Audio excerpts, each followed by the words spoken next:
Oke, dua kabar yang cukup gacor kini datang dari perkembangan akuisisi calon rudal BrahMos Indonesia yang diumumkan oleh pemerintah India, bos. Nah, lantas pertanyaannya, sampai manakah perkembangannya? Apakah sudah dibeli Indonesia?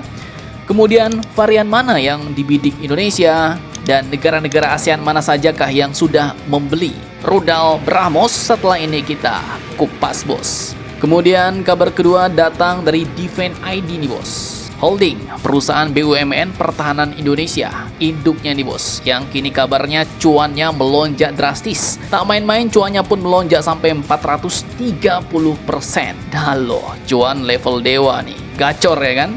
Lantas apakah penyebabnya bisa melonjak seperti itu? Dan kemudian apa target Defense ID ke depannya? Apakah bakal memproduksi alutsista lebih banyak lagi? Memperbanyak kuantitas ataukah meningkatkan inovasi dan kualitas? Penasaran beritanya? Cus, mari kita cupas berita lengkapnya satu per satu, bosku.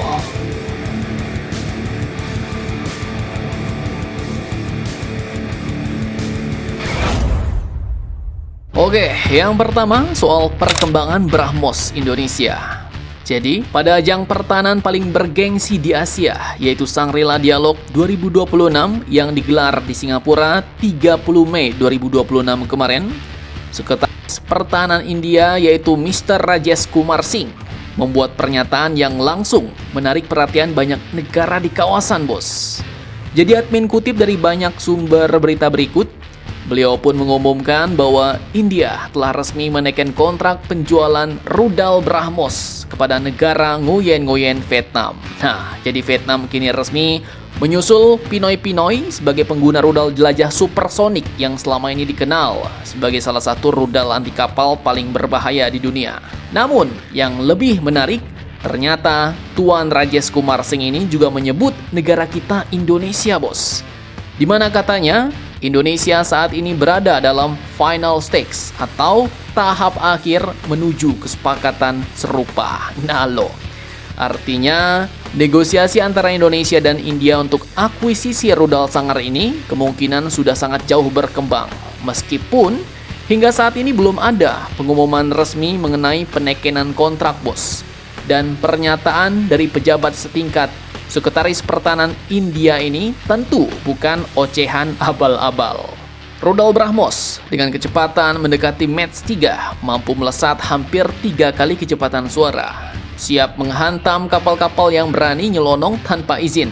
Tak heran, Filipina membeli, Vietnam membeli, dan kini Indonesia disebut-sebut tinggal selangkah lagi, bos. Pertanyaannya sekarang, jika Indonesia benar-benar menaikkan pembelian BrahMos, berapa kira-kira nilai kontraknya? Dan versi BrahMos yang mana yang sedang dibidik oleh TNI saat ini? Simak videonya sampai habis. Oke, jadi ini admin kutip dari berbagai sumber menurut berbagai laporan media internasional terpercaya seperti Reuters serta sejumlah media pertahanan yang mengikuti perkembangan negosiasi ini sejak beberapa tahun terakhir. Nilai kontrak BrahMos Indonesia memang belum diumumkan secara resmi, bos. Namun, beberapa sumber memperkirakan nilainya berada di kisaran 350 hingga 450 juta US dollar. Dan dalam rupiah, nilainya bisa mencapai sekitar 5 hingga 7 triliun rupiah. Ngeri sodap.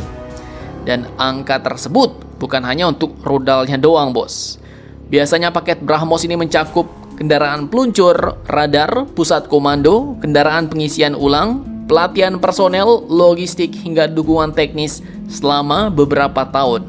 Dengan kata lain, yang dibeli bukan sekedar rudal, tapi satu sistem tempur lengkap. Kemudian pertanyaan lagi, jenis BrahMos apa yang kemungkinan bakal masuk ke Indonesia?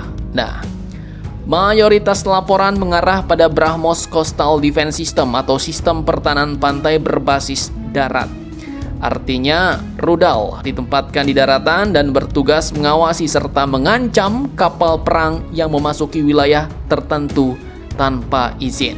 Jadi, ini yang disebut dengan pertahanan pantai, bos. Kapal musuh tidak perlu diserang dari laut, cukup diawasi dari pantai, lalu dihantam rudal supersonik dari jarak ratusan kilometer.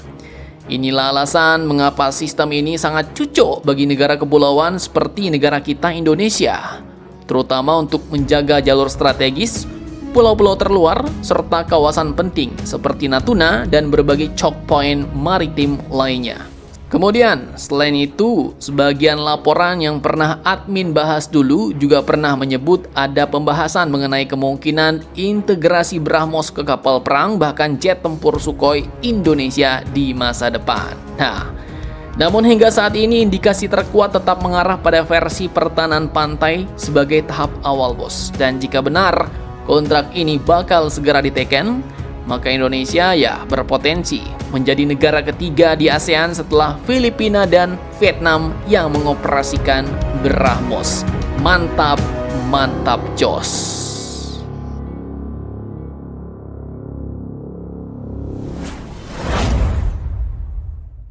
Oke, lanjut kabar mantap kedua.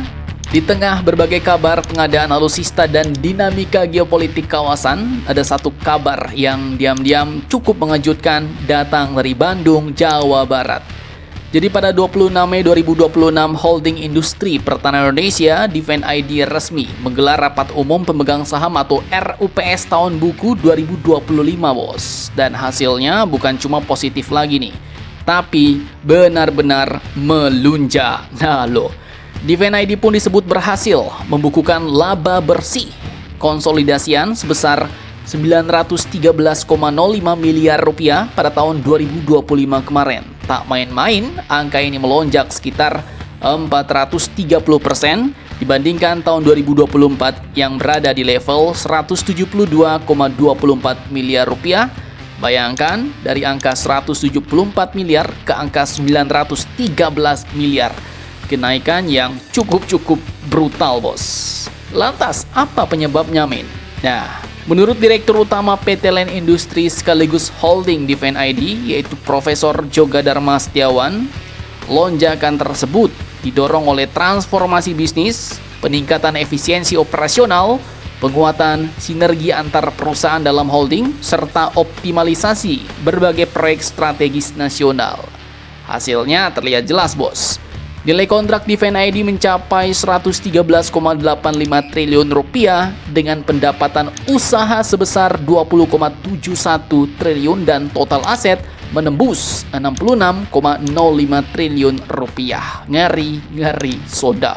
Namun yang lebih menarik justru bukan angka labanya, bos. Defense ID pun kini tampaknya sedang menyiapkan lompatan besar. Ibarat kodok melompat pakai pegas. Nah, Defense ID pun menyiapkan roadmap Astacita Land Industry. Fokus ke depannya diarahkan pada penguasaan teknologi strategis seperti Artificial Intelligence, Semikonduktor, Command and Control System, Radar, Electronic Warfare, Cyber Security, Satelit, Elektro-optik, hingga Autonomous System. Jadi kalau dulu industri pertahanan identik dengan tank, kapal, dan peluru, sekarang medan tempurnya sudah bergeser ke chip, algoritma, sensor, dan data. Singkatnya, Defense ID tidak ingin hanya menjadi pabrik alutsista, mereka ingin menjadi pusat teknologi pertahanan nasional. Karena di era modern, yang paling berbahaya bukan hanya meriam besar, bos, tapi juga server yang bekerja diam-diam di belakang layar. Mantap jos. Apakah tahun 2026 ini cuan Defense ID bakal kembali melonjak drastis? Mari kita nantikan sama-sama, bosku. Bagaimana menurut kalian tentang hal ini? Jangan lupa komentar, tetaplah kalian barbar, dan jangan santuy terus demi Indonesia tangguh. Salam Indomax, Indo Magazines.